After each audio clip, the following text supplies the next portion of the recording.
Olá, querido e querida, seja bem-vindo ao Movimento Consciência Hebraica.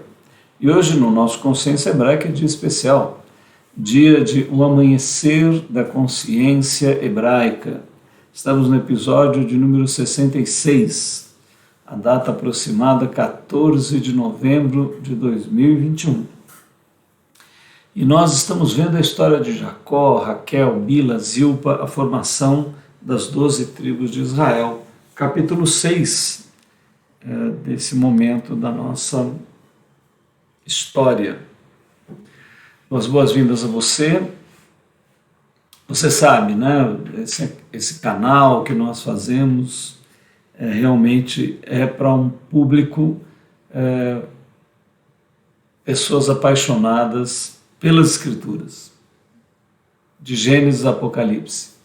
O grande livro, o livro inspirado por Yahvé Elohim Adonai e compreendido por Yeshua HaMashiach. O nosso Pai inspira homens na linha do tempo, milhares de anos, e a mente que pôde desvendar, compreender o sentido de Gênesis e Apocalipse foi Yeshua HaMashiach. E agora, pelo seu Ruach Kadosh, pelo seu Espírito Santo, homens e mulheres no mundo todo conseguem ler a Bíblia e receber entendimento dela. É nessa qualidade que nós temos falado. Realmente é inusitado, é maravilhoso, é grandiosíssimo. Não há na literatura humana, não há na literatura universal, não há na produção literária humana algo que seja de tanta grandiosidade, de tanta envergadura como o sentido expresso de Gênesis e Apocalipse. Sim, nós sabemos que muita gente fala, não, mas esses textos são antigos, há problemas de tradução, há erros de tradução, a palavra é totalmente perdida. São exatamente aqueles que não têm experiência com a palavra, não sabem que há o espírito da letra e há a letra. A letra mata, mas o espírito vivifica. Não importa muito bem o sentido dado a cada palavra, o contexto espiritual dos textos está intacto. Ele está ali esperando ser descoberto por cada pessoa. Pessoas falam, não, mas se fosse assim haveria um único entendimento da Bíblia, cada um entende de um jeito. Evidentemente, as Escrituras são reveladas na medida de cada pessoa, na necessidade de cada pessoa, na condição de cada pessoa e também revelada proporcionalmente a cada tempo, né? A cada avanço da ciência, a cada produção de novas consciências no planeta Terra, ela vai se revelando, vai se mostrando e vai sendo atualizada pelas consciências que vão penetrando cada vez mais profundamente, inspiradas pelo mesmo Espírito que as produziu, e que é o Espírito de Yeshua HaMashiach, em Yahvé Elohim Adonai. Então é nessa condição que nós lemos. E o texto é maravilhoso, nós estamos vendo a história de Jacó, né? Mas como nós temos dito, o Apocalipse é revelado de Gênesis ao próprio Apocalipse, que é uma síntese final, né? Nós agora vamos entrar em símbolos maravilhosos, apocalípticos, através da esposa de Jacó, Raquel, que nós vimos no encontro passado e avançaremos aqui hoje, dando uma visão grandiosa, né? A visão de Gênesis 1:26. A divindade quer gerar filhos, a divindade está construindo templos cósmicos para a sua habitação, a divindade está formando seres à sua imagem e semelhança. E, nesse sentido, nós vamos ver figuras belíssimas, né? Ora, se Deus quer gerar filhos, então qual é a esposa que Deus vai usar para gerar filhos? A criação é a esposa de Deus, que vai ser prefigurada ali pela esposa de Jacó, Raquel, e Jacó prefigurado como Deus. Ora, se essa esposa vai gerar filhos, então ela está grávida? Sim, ela está grávida. Ela está grávida de quem? De nós, né? Ah, mas então nós estamos dentro de uma barriga cósmica? Sim. E a Terra é esse útero? Olha, que figura maravilhosa, belíssima, né? E só um filho foi gerado por enquanto? Sim, o primogênito e o unigênito. Mas Deus vai fechar essa madre? Usou ela uma vez e não vai usá-la novamente? Vai gerar todos aqueles que se dispuserem, que quiserem, né? Ah, mas por que ele não gera todos forçadamente? O amor não pode ser forçado, né? A proposta é para todos. Não há um filho que nasça sobre a face da terra que Deus não tem o objetivo de gerá-lo à sua imagem e semelhança. Mas isso não pode ser compulsório. Alguns preferem acreditar que não há nada, alguns preferem descrer do Criador, alguns preferem compreender o niilismo, alguns preferem negar o Criador. Então, que a eles seja dado aquilo que eles mais desejam, o nada. Não pode ser imposto o amor, ele precisa ser aceito, ele precisa ser querido, né? Então, se nós estamos dentro dessa barriga grávida, então a Terra é o útero, então nós somos um tipo de um óvulo cósmico, sim. E o que nos fecunda? Ora, o espermatozoide da divindade é o espírito do Messias, de Yeshua HaMashiach, o Ruach Kadosh. Então ele fecunda a nossa potencialidade para sermos gerados filhos de Deus. Ah, mas então quando morremos, na verdade, estamos nos preparando para o parto? Sim, é uma maravilhosa figura. E que livro melhor descreve o parto? O Apocalipse. O Apocalipse descreve o parto. Ah, então, quando se fala em ira de Deus, quando se fala em descriação, quando se fala em todo esse processo, na verdade está descrevendo, não é que Deus tem ódio, tem raiva, tem furor, mas está descrevendo a magnitude do processo, né? A intensidade do processo de geração de filhos. Sim, tudo isso as Escrituras vão costurando numa epopeia, numa odisseia maravilhosa de Gênesis a Apocalipse.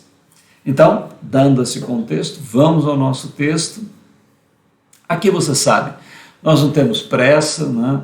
Esse estudo, nós ainda vamos produzir um estudo mais sintético, mas este não, é para nós calmamente, tranquilamente, para aqueles que amam a palavra, pegam um caderno do lado, vão anotando as passagens, abrem as Escrituras, vão lendo junto com a gente, vão entendendo, leem novamente, estudam, buscam passagens correlatas, vão fazendo toda essa jornada. Ah, mas eu quero uma coisa rápida, não quero profundidade. Bom, não é bem este estudo, então, o mais endereçado a você. Futuramente nós vamos fazer uma coisa aí de 15 minutos, né? Mais superficial, mas que deixe alguns elementos básicos, está no nosso projeto. Este aqui não, calmamente, tranquilamente. Ah, mas vai ficar muitos episódios e difícil de ver, quase uma hora. É verdade, não é para muitos realmente, né? Para alguns que têm esse amor, que têm esse interesse, essa intensidade. Se esse é o teu caso, seja bem-vindo. Então vamos ao nosso texto. Aqui nos ventos do nosso Consciência Hebraica, você sabe, né? A gente fala um pouquinho sobre o nosso movimento. Consciência Hebraica é um movimento que busca o olhar original de Jesus sobre a espiritualidade humana, diminuindo, tentando retirar a influência greco-romana, que afetou muito a visão que a igreja tem das Escrituras. Venha com a gente. Nesse curso, é um curso que veremos o início de todas as coisas. Desejamos a você uma boa viagem, oferecemos o nosso jato para você viajar com a gente nesse verdadeiro universo. Bom, no primeiro capítulo, sempre quando a gente vê um capítulo novo, eu explico cada um dos tópicos, agora eu só vou ler, né, o que compreendemos de mais importante nesse bloco. Edifique um altar em sua vida, aprenderemos essa lição com Jacó, o Deus de Israel, uma essência para todas as circunstâncias. Reprise as promessas de Deus em sua vida, continuamente. O símbolo da morte de Raquel e seu duplo parto, Benoni e Benjamim. O fim anunciado desde o princípio, as várias relações de Gênesis e Apocalipse. Leremos os escritos hebraicos como composição de mão única, o que é surpreendente, fantástico e causa elevação espiritual. Se você fizer os estudos, se aplicar, você vai verificar isso. Bom, nosso texto está em Gênesis 35 e diz assim: chamou Jacó o nome daquele lugar onde Deus falara com ele, Betel, e partiram de Betel, e havia ainda um pequeno espaço de terra para chegar a Efrata, e deu à luz Raquel, e ela teve trabalho em seu parto, e aconteceu que, tendo ela trabalho, lhe disse a parteira: não temas, porque este filho terás. E aconteceu que, saindo-lhe a alma, porque morreu, ela chamou o seu nome Benoni, filho da aflição, mas seu pai chamou-lhe Benjamim, filho da felicidade. Assim morreu Raquel e foi sepultada no caminho de Efrata, que é Belém. Olha, Belém, aqui, nós já lemos essa passagem no nosso encontro anterior. Se você não assistiu os outros encontros, vá lá no YouTube, digita no Google Consciência Hebraica, YouTube, lá tem a playlist Amanhecer da Consciência Hebraica, dentro do nosso canal, se inscreve, ativa o sininho para você receber todos os nossos vídeos, e aí você assiste o último encontro. Aqui nós estamos agora aplicando uma simbologia, né? Vamos entrar nessa revelação de Raquel como esposa de Deus, Jacó como Deus simbolicamente, e aqui já acontece uma coisa impressionante, não? 2 nomes são citados no nascimento desse filho, então nós vamos considerar 2 filhos. O filho de Raquel, simbolicamente, foi um filho só, né? Benjamim, mas nós vamos considerar simbolicamente 2 filhos. Benoni, filho da aflição, filho da angústia, então está representando os anticrísticos, está representando os homens e mulheres, os seres humanos que não desejaram a harmonia com o Criador, que não desejaram a submissão ao Criador, ou seja, ter a sua vida com a mesma missão do Criador. O Criador tem uma missão, qual é? Gênesis 1:26, eu quero formar um ser à minha imagem e semelhança. Quando eu me submeto, né, quando eu faço o meu Islã, essa palavra Islã, ela é linda, né? Ela significa submissão a Deus. Então, quando eu faço o meu Islã, quando eu faço a minha submissão à mesma missão do meu Criador, eu alinho a minha vida para me tornar seu filho, né? Filho de Deus. Esses são Benjamim, aqueles que se levantam contra esse Criador, não desejam o Criador, não acham que existe nada proposto para o ser humano, que a vida termina, acaba. Bom, Deus não pode impor a eles o seu amor, Deus pode oferecer. E quando você fala para uma pessoa dessas, ela não tem interesse, ela não quero saber, isso daí é bobagem, vocês são fanáticos, isso tudo não interessa, eu não creio em nada, não existe Deus, isso é tudo mentira. Bom, então, tudo bem, então você vai gerar aquilo que você mesmo está profetizando, está propondo, né? O nada. Então, esses 2 filhos nascem, ó. Vamos começar aqui a ver os nossos símbolos, né? E há uma coisa incrível aqui, ó. Aonde que é o local? Né? É o caminho de Efrata. E Efrata, o que é? Efrata é Belém. Ora, nós sabemos que Belém é a cidade do nascimento do Messias, do nascimento de Jesus, né? Então aqui nós já estremecemos, né? Aqui nós já falamos, opa, tem significado profundo isso, né? Ela vai morrer exatamente no lugar do nascimento do Messias. E esse seu parto, né, vai dar aqui a luz a 2 nações. A nação dos filhos de Deus, que nós podemos chamar de israelitas, né, no sentido não da nacionalidade, né? Se você crê em Jesus, exerce fé no Messias, você se torna israelita, você se torna enxertado na videira, na figueira, né? Na videira, na oliveira de Israel. Você é enxertado ali na videira de Israel e se torna descendente de Abraão. Então você é israelita. E nós vamos ver, inclusive, adiante aqui, que ele vai tomar outra nação como símbolo dos Benoni, que é a nação de Esaú, que são os Edomitas, a nação de Edom. Algumas outras nações entram nesse símbolo, mas nós vamos destacar Edom, que é bastante simbolizada desta maneira.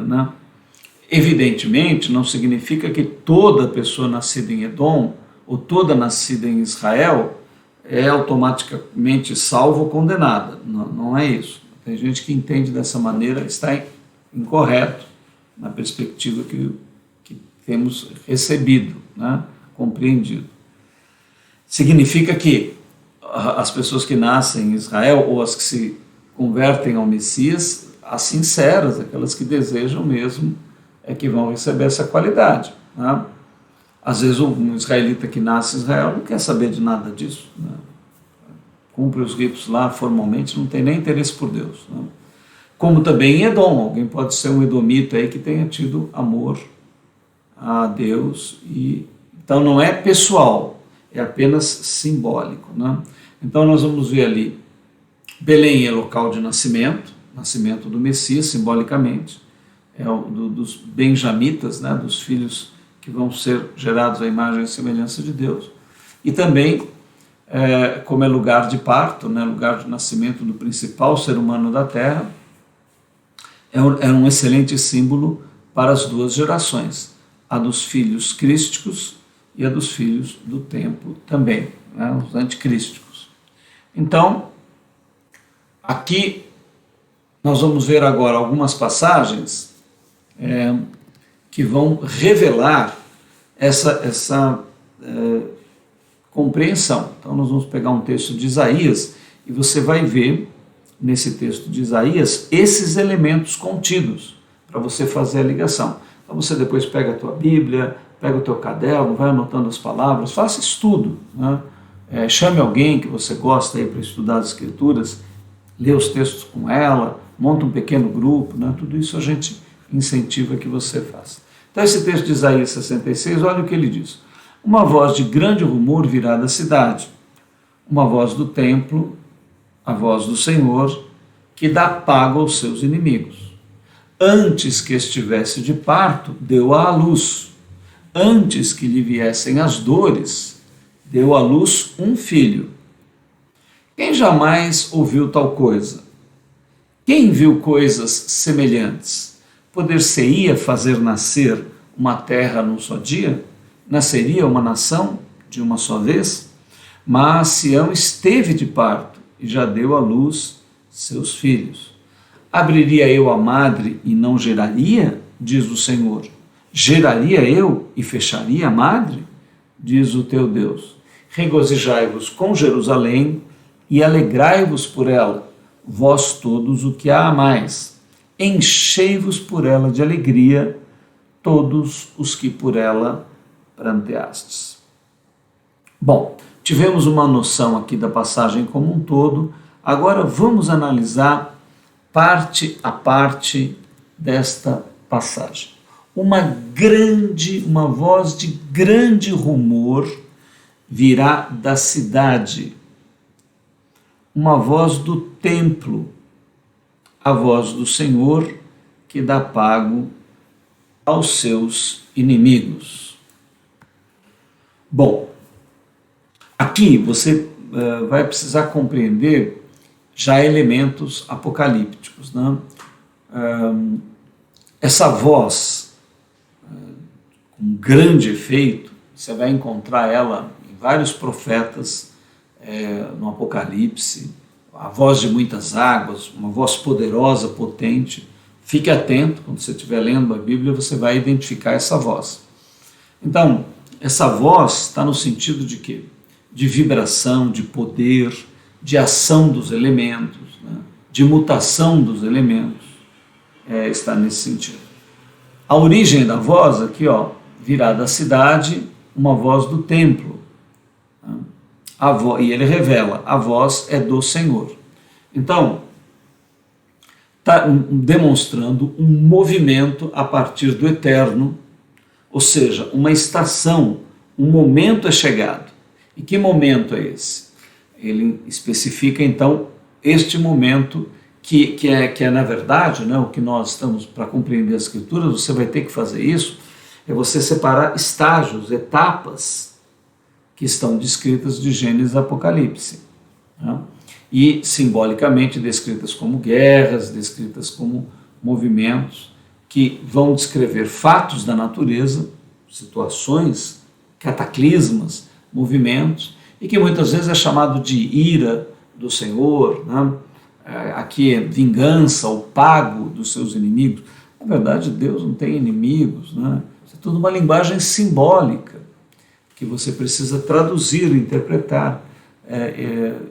Evidentemente que aqueles que se opuseram ao Criador, não quiseram a realização do seu propósito, eles abraçaram não a vida. Ora, se não abraçaram a vida, abraçaram a morte, né? Se não se formaram amigos, são inimigos. Não que Deus tenha inimigos.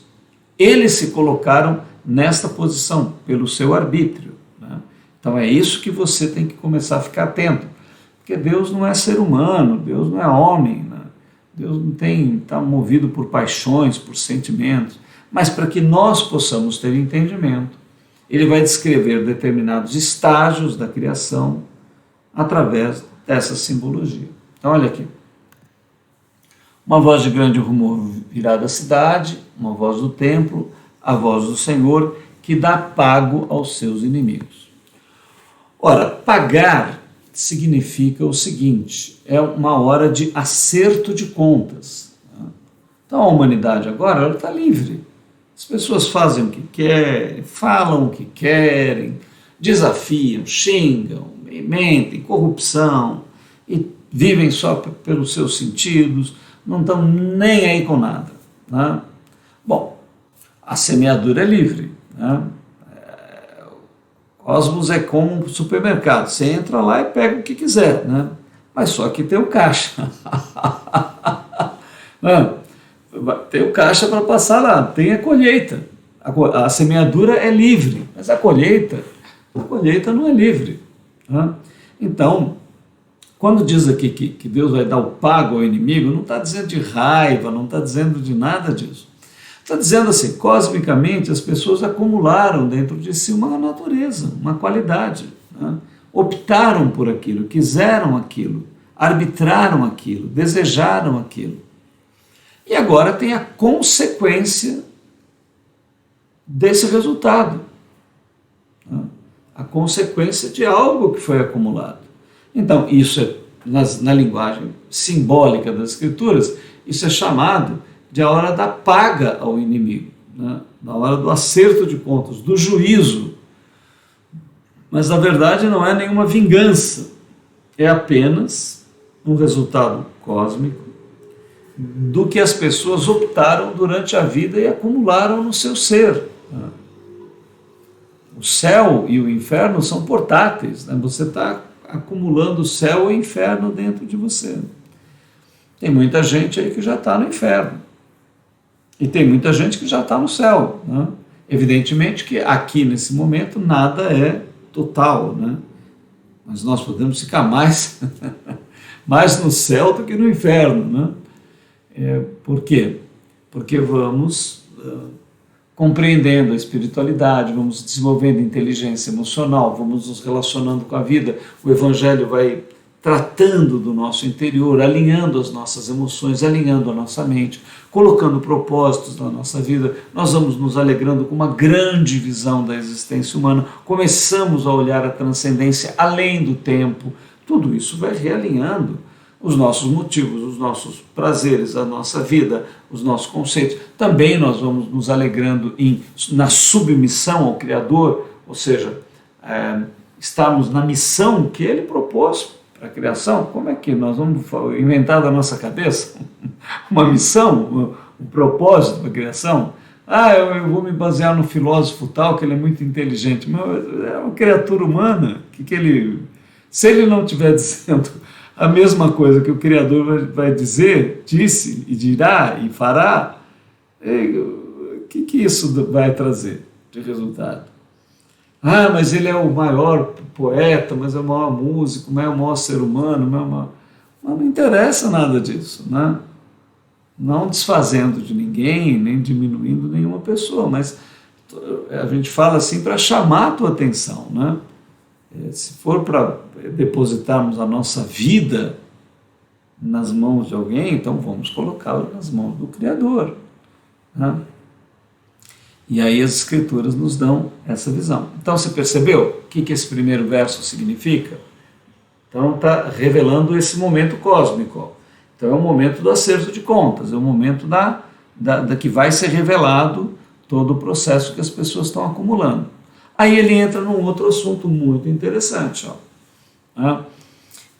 Este momento de paga vai ser chamado de parto. Antes que estivesse de parto, então vai ter um parto. Mas aí ele revela um fato interessante. O que é esse outro acontecimento? Ele diz que antes que estivesse de parto, deu à luz. Antes que lhe viessem as dores, deu à luz a um filho. Bom, então assim, olha o que nós estamos entendendo, né? O momento do parto, nas Escrituras, né, dessa esposa de Deus, é chamado de descriação. Então, por exemplo, Raquel, que nós vimos lá, que morreu no parto, ela se desfez, né? Ela foi para a morte. A morte é o desfazimento, a pessoa vai desaparecer ali, né, na morte. Então, ela está representando quem? Ela está representando a esposa de Deus. Então, agora nós vamos pegar o nosso gráfico e vamos montando todo o entendimento. Você vai achar interessante aqui, ó. Pegar aqui o nosso gráfico, o melhor deles aqui, eu acho que nesse caso, é o circular. Eu vou passar o gráfico circular aqui para você e você vai entender direitinho. Olha aqui, a esposa de Deus, Raquel, ela simboliza, toda essa criação aqui, o abismo, tá vendo aqui o abismo? Que é o finito, tempo, né? Aqui, as regiões abissais, e depois o universo, olha lá, tá vendo o universo? O universo é o que a ciência explica aí, que tem 15 bilhões de anos-luz aqui, o tamanho dele, né? E aqui, então esse é o corpo da esposa de Deus, tá vendo? Esse é o corpo da esposa de Deus. E aqui está o útero da esposa, olha lá. E aqui vamos ampliar. E no útero dessa esposa estão aqui, as sementes cósmicas, aqui o ser humano, tá vendo? O ser humano está nesse útero. Esse útero é o planeta Terra. E o que nos fecunda é o Ruach Kadosh, o Espírito Santo. E o que é chamado de parto? Parto é quando isso tudo desfaz, né? Esse útero desfaz e a esposa morre. Por isso que é o símbolo de Raquel. Então, a descriação vai acontecer, né? Muito bem. Acontece que a descriação, esse fato acontecerá em duas etapas, né? Tem a primeira descriação, que é a do universo, e tem a segunda. Aí o nosso gráfico paralelo, ele vai ser fantástico para explicar esse movimento. Quer ver? Você está aqui no verbo, quer ver? Vou te mostrar direitinho aqui. Nós estamos aqui, onde o verbo faz a curva aqui, O verbo fez a descida, formou aqui os abismos, né?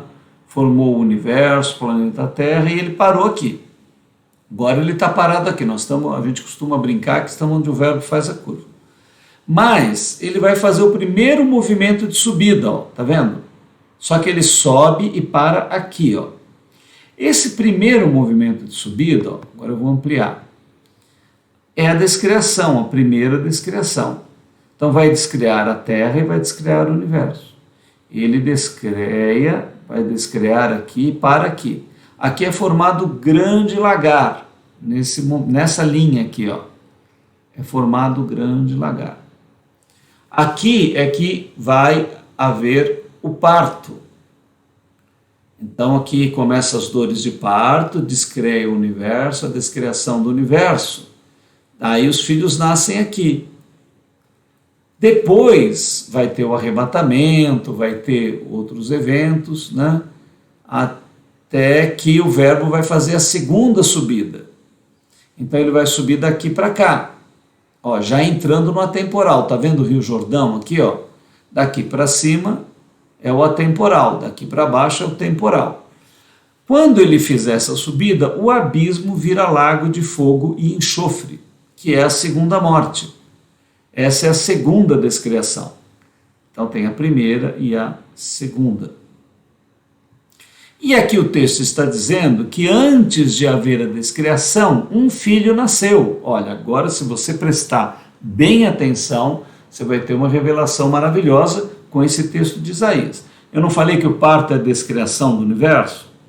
Só que o texto de Isaías, ó, vamos voltar lá no texto de Isaías, e você vai perceber isso, tá vendo? Ó? Olha o texto de Isaías, agora você vai ter entendimento. Antes que estivesse de parto, quem está de parto? A criação, simbolizada por Raquel. Antes do parto, ela deu à luz. Antes que lhe viessem as dores do parto, ela deu à luz a um único filho. Adivinha quem é este filho? Olha, você vê que texto impressionante, né? Quem poderia na história humana escrever um texto desse? Quem poderia? Somente de Yahvé Elohim Adonai. E para entender um texto desse? Somente o Espírito de Jesus, da mente do Messias. Tá? Ah, mas como que agora a gente entende? A gente só entende porque o Ruach Kadosh, o Espírito do Messias, nos dá entendimento. Nós não teríamos condição de entender um texto desse nunca, né? Nunca. Mas Jesus, quando leu tudo isso, ele entendeu. E ele viveu por causa disso. Por que ele viveu intensamente, com amor, com prazer, a vida espiritual? Porque ele entendeu tudo isso. Era um homem que tinha esse entendimento, né? Então veja, ó, quem é esse filho que nasce antes do parto? Ora, se o parto é a descriação, qual foi o único filho gerado antes de tudo ser descriado? O Messias. Você percebe? Como é que Isaías entendeu isso 700 anos antes de Jesus nascer, se não fosse uma revelação profética? Não sei se a mente intelectual de Isaías entendeu o que ele próprio escreveu. Espero que sim, né? Mas se não, não tem problema, ele compreendeu muita coisa, né? Mas só o Messias é que pôde entender isso, que vê que era ele, esse filho que nasceria antes do parto, tá vendo? Agora você vai ter entendimento. E agora o 8 vai explicar mais detalhes. Ó. Quem jamais ouviu tal coisa? Quem viu coisas semelhantes? Olha,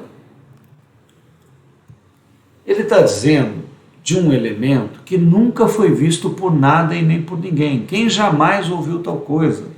Quem viu coisas semelhantes? Então é um fato que não existe. É único na história humana. É o nascimento do Messias.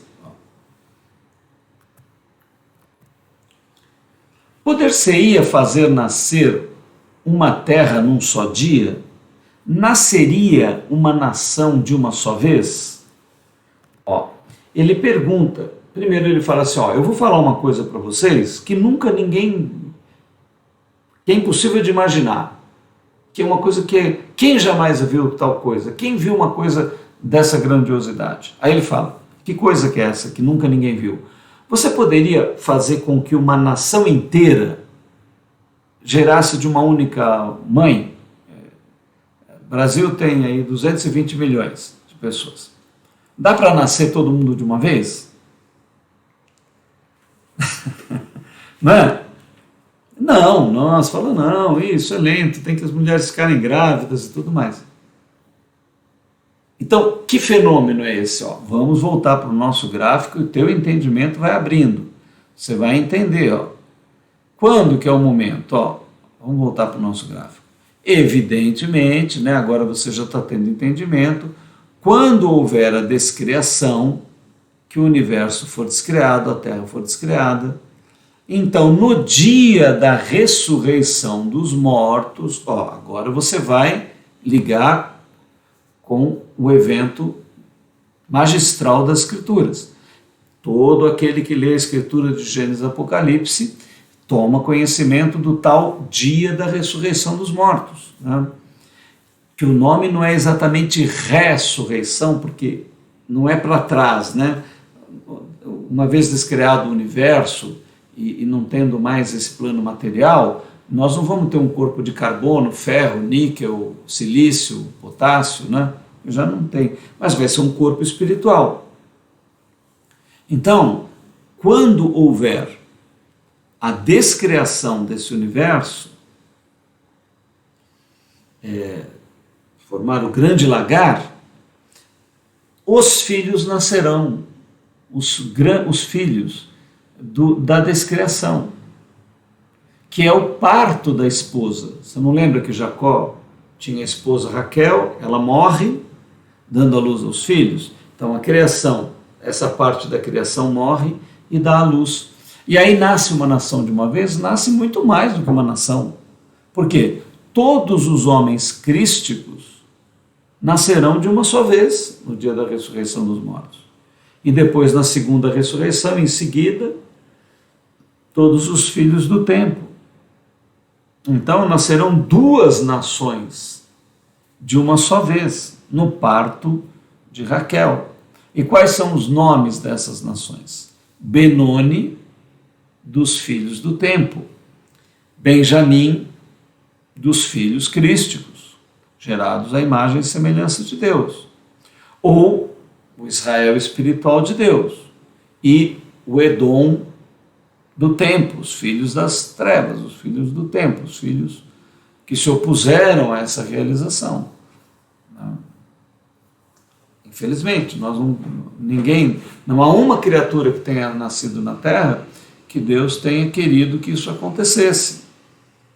Ele busca em amor todos os seus filhos, mas os filhos não querem, né? Rejeitam, não querem saber, querem cuidar de outras coisas, né? Aí tem todas as parábolas, Jesus, o Evangelho, nós e tudo mais que está aí, né? Mas você vê os interesses os interesses da humanidade, né? Um assunto como o nosso, por exemplo, aí, de tanta gente que fala sobre as escrituras, né? Você olha os views lá, visualizações muito pequenas, pega os seguidores, um pouquinho de gente, né? Aí você pega um vídeo de uma palhaçada, de uma sensualidade, de qualquer coisa aí, tem 1 milhão, 2 bilhões, não é assim? Então é o arbítrio, é o que as pessoas querem, é o que elas desejam, né? Mas uma parte da humanidade quer, entende, se submete à busca, sente o amor de Deus, né? Sente o amor de Cristo e vê esses textos todos maravilhosos e fala, não, há um propósito, há um sentido. Depois começa a sentir no seu coração, no seu corpo, na sua mente, na sua intuição, né? Aquilo tudo testifica, dizendo, puxa, você começa a sentir esse amor, a sentir esse prazer da ética, da verdade, da justiça, do amor, da claridade, da luz, da pureza, da bondade, da justiça, da virtude, né? Mas não é a maioria, né? A maioria não está nem aí, não está nem aí, né? Então agora você está tendo entendimento, ó. Quando é que vai nascer uma nação de uma só vez, né? Quem jamais ouviu tal coisa? Quem viu coisas semelhantes? Poder-se-ia fazer nascer uma terra num só dia? Vai nascer duas, ó. Nasceria uma nação de uma só vez? Vai nascer duas. Mas Sião esteve de parto e já deu à luz a seus filhos, né? Então aí você vai aprendendo os nomes simbólicos, né? Sião é outro nome para a esposa de Deus. Raquel é outro nome para a esposa de Deus. E daqui a pouco nós vamos ver um texto de Paulo, né, nesse estudo, que dá na mesma direção. Você vai ver que Paulo leu Isaías, Paulo leu e entendeu tudo que está sendo dito aqui. Porque o sentido espiritual é esse mesmo. E olha aqui, ó, como é que ele continua. Então, nasceu um filho, esse filho quem é? O Messias, né? E agora ele diz, abriria eu a madre e não geraria? Diz o Senhor. Geraria eu e fecharia a madre? Ó, ele propôs criar um ser à sua imagem e semelhança. Aí ele manifestou os céus, né, que são atemporais. Fez a criação do abismo, porque necessitava o arbítrio, então precisava de trevas, precisava de uma oposição. O próprio Yahvé Elohim Adonai manifesta a oposição, as trevas, o abismo. Aí cria o universo. Aí no universo, plano mineral, vegetal, surgem os animais. Mas ninguém tem arbítrio. Cria os anjos no céu, não tem arbítrio, porque tem uma qualidade só. Cria os anjos no abismo, não tem arbítrio, porque uma qualidade só abissal, não tem oscilação. Mas o universo é feito de luz e trevas, de céu e abismo. Mas o mineral não tem autoconsciência, mas o vegetal não tem autoconsciência, mas o animal não tem autoconsciência. Mas surge um animal diferente de todos os outros. Um animal que, além do autorreconhecimento, ele alcança a autoconsciência. E quando ele olha para dentro, o que ele vê? Dois princípios, o celeste e o abissal. A consciência dele é atraída pelos dois. Os dois têm circuitos de prazer. Os dois oferecem uma certa vivência. E aí a pessoa vai escolher. Mas a pessoa é ateu, é nihilista, isso e aquilo, e fala que não sente nada de Deus. Bom, ele pode até dizer, mas lá dentro dele, se ele for sincero, em algum momento, vendo um pôr do sol, vendo alguma poesia, alguma coisa, ele vai sentir algo que ele não vai saber nem dar nome, né? E também aquele impulso que ele tem de uma ética, né, de uma virtude. Tem muitos ateus, muitos nihilistas que têm muito mais qualidade de virtude, compromisso, ética, justiça, honestidade do que muita pessoa que é crente, que é espiritualista, que busca a espiritualidade e tudo mais. Isso não significa nada, porque ele tem aquele impulso por genética espiritual. Ele nem sabe de onde vem aquilo nele, né? Ele justifica intelectualmente que ele leu os filósofos, que ele leu isso e aquilo, por isso ele age corretamente. Mas no fundo, se ele tivesse entendimento, ele ia ver que no fundo o que está mostrando tudo aquilo para ele é o elemento crístico, só que ele repele esse elemento. Por quê? Porque ele não se submete ao Criador, ele tem um egocentrismo, né? Dessa doença ele não é curado. Né? A pessoa fica egocêntrica, né? Até a virtude nela é motivo de egocentrismo, né? Agora, isso tudo, a formação desse grande projeto, né? Então nasce o ser humano, ele identifica essa qualidade celestial e abissal dentro dele, né? E aí vem todo o projeto da vida, e essa qualidade é concentrada em um povo, alinhada desde Adão, vai alinhando, através de quê? Genética. Por que genética? Porque é um método natural dos seres humanos serem formados. Aí Deus vai escolher uma parte do corpo humano, Yahvé Elohim Adonai escolhe uma parte do corpo humano para fazer um sinal que ele tem aliança com a raça humana. Qual é a parte? É o pênis, né? Mas não tinha uma parte mais nobre para Deus colocar um símbolo na testa, na orelha, em algum lugar? Mas justamente a área genital, o pênis, para fazer a circuncisão, é por causa da genética que veio o Messias, e o pênis representa a genética. Aí você abre o livro de Mateus, a Bíblia toda, um monte de genealogia. E Jesus foi formado aonde? Aí vem com uma história lá da Grécia, né, greco-romana, que Jesus estava lá no céu, e é um Deus que desceu aqui para a terra, como os deuses gregos, né? Mas em Israel não existe isso. Isso foi influência greco-romana na teologia cristã, tá? É falta de entendimento. Mas Jesus não tá lá no céu. Bom, no paradoxo atemporal, evidentemente, quem chega fora do tempo, ele agora é transcendente, transcendido. Ele está no atemporal, então não pode-se dizer que algum dia ele não esteve lá. Porque lá não tem antes, nem durante, nem depois. Mas ele é formado aqui no tempo, né?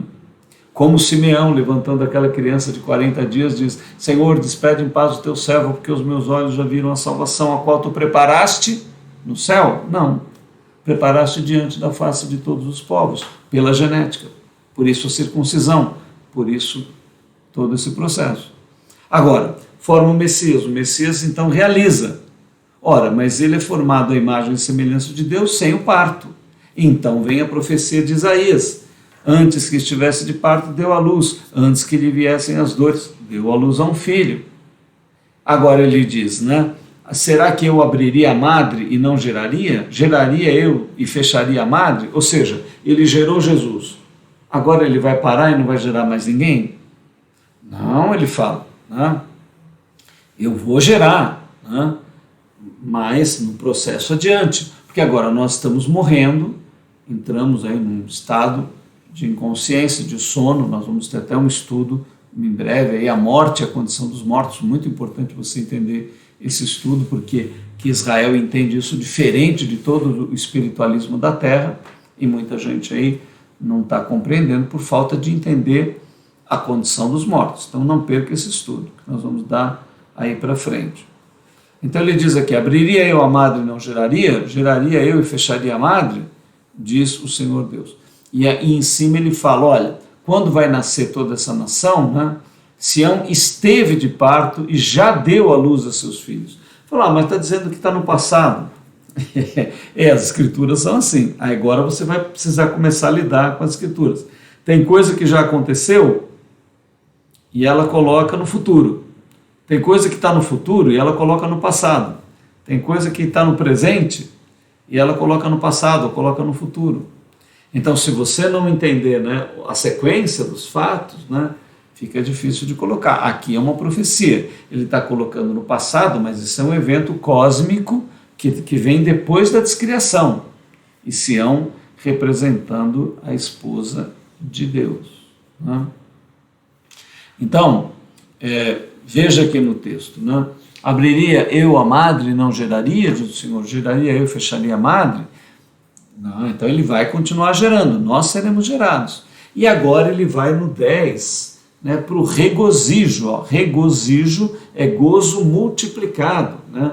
Regozijai-vos com Jerusalém, alegrai-vos por ela, vós todos que a amais, enchei-vos por ela de alegria, todos que por ela pranteastes. Olha, Jerusalém é símbolo de quê? É outro símbolo dos filhos de Deus gerados à sua imagem e semelhança. A nova Jerusalém é símbolo disso, tanto que ela é chamada a noiva do Cordeiro. É a nova Jerusalém. Ah, mas uma cidade é noiva? Não, o conjunto das nossas individualidades, das nossas almas, da nossa essência espiritual, que é sempre colocada como feminina, né, são as noivas. E quem é o noivo? O noivo é o Cordeiro. Então nós somos chamados a nova Jerusalém. É um outro símbolo para filhos gerados à imagem e semelhança de Deus, uma cidade. Ah, então quer dizer que eu não vou chegar numa cidade de ouro e de cristal e passar a eternidade lá morando naquela cidade? Olha, é um símbolo, né? Mas assim, o reino dos céus não é uma parada em nenhum lugar. Né? O reino dos céus é uma jornada, uma viagem do finito rumo ao infinito. Né? Então você não vai ter uma aposentadoria eterna numa casinha lá na Nova Jerusalém com um canal infinito de programação angélica. Não é isso, né?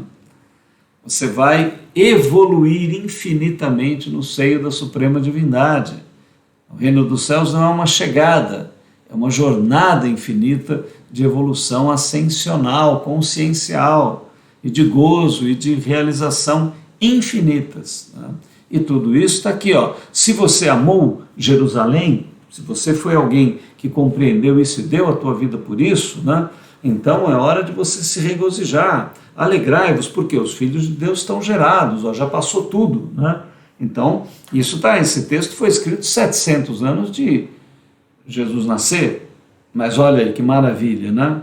Agora já está profetizando para depois da descriação do universo. Alegrai-vos por ela, vós todos os que a amais. Enchei-vos por ela de alegria, todos os que por ela pranteastes. Você viu que beleza? Esse texto maravilhoso. Para que mameis e vos farteis dos peitos das suas consolações, para que sugueis e vos deleiteis com a abundância da sua glória. Ó, qual é a glória de Deus? É gerar os seus filhos. Né? Aqui está falando de mamar, de peitos, por quê? Porque nós somos aí recém-nascidos, nesse futuro que está por vir, neste porvir de esperança e glória, você gerado à imagem e semelhança de Deus, você vai ser um baby cósmico, um templo da suprema divindade, recém-nascido para o eterno, para o atemporal, né? Então dá essa figura do nascimento de uma criança, ó, para que mameis e vos farteis dos peitos das suas consolações, para que sugueis e vos deleiteis com a abundância da sua glória. Qual é a glória? Os filhos de Deus gerados à sua imagem e semelhança, né? Então, esse é um texto maravilhoso e eu queria, assim, hoje não vai dar, porque nós já passamos aí o tempo, mas eu queria, assim, estimular você a ler Romanos 8. Vou só ler o texto e nós vamos estudá-lo na semana que vem. Olha que texto compatível com Isaías. Porque para mim tenho por certo que as aflições deste tempo presente não são para comparar com a glória. Ó, lembra que eu falei que é glória? Filhos gerados à imagem e semelhança de Deus, que em nós há de ser revelada. Porque a ardente expectação da criação espera a manifestação de quem? Dos filhos de Deus. Ó, a criação, tá vendo? Esposa de Deus. Porque a criação ficou sujeita à vaidade. Não por sua vontade, mas por causa do que a sujeitou. Quem é maior que a criação? O Criador. Quem sujeitou ela? O Criador. O que é a vaidade? O tempo, as trevas e o abismo. Na esperança de que também a mesma criação será libertada da servidão da corrupção. O que é liberta? O parto, para a liberdade dos filhos de Deus. Porque sabemos que toda a criação geme está juntamente com dores de parto até agora. Olha que texto lindo para você estudar. Junta esse texto com o de Isaías. Nós vamos ver o sentido, linha por linha, desse texto semana que vem. Não perca o nosso próximo encontro. Vamos entrar no mistério de Esaú também como símbolo dos filhos Benoni, né? Então vamos ver textos que tratam disso e o teu entendimento vai abrindo cada vez mais, né? Cada vez mais.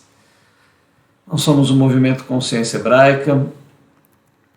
Queremos que as Escrituras, que o Espírito de Ruach Kadosh toque o teu coração. Nós estamos no YouTube, no canal Consciência Hebraica, você tem todos os estudos gratuitos lá para você acessar. Deixe seu like, faça um comentário, divulgue o canal, envie esse vídeo para alguém, ajude a divulgar o canal e levar esse conhecimento para mais pessoas. Lá no Telegram você acessa o passado, tudo que publicamos está no Telegram. Se inscreva lá, entre no Telegram, no Consciência Hebraica. Estamos melhorando o Instagram e Facebook, que temos, mas precisamos melhorar as redes. Somos um movimento Consciência Hebraica que o Espírito de Yeshua HaMashiach, o Ruach Kadosh, enche a sua vida de paz, de serenidade, de realização. Salem Aleikum, Shalom Adonai, que a paz do Eterno esteja no teu coração, aquele que é o Rei do Universo e o Senhor da vida. Até a semana que vem.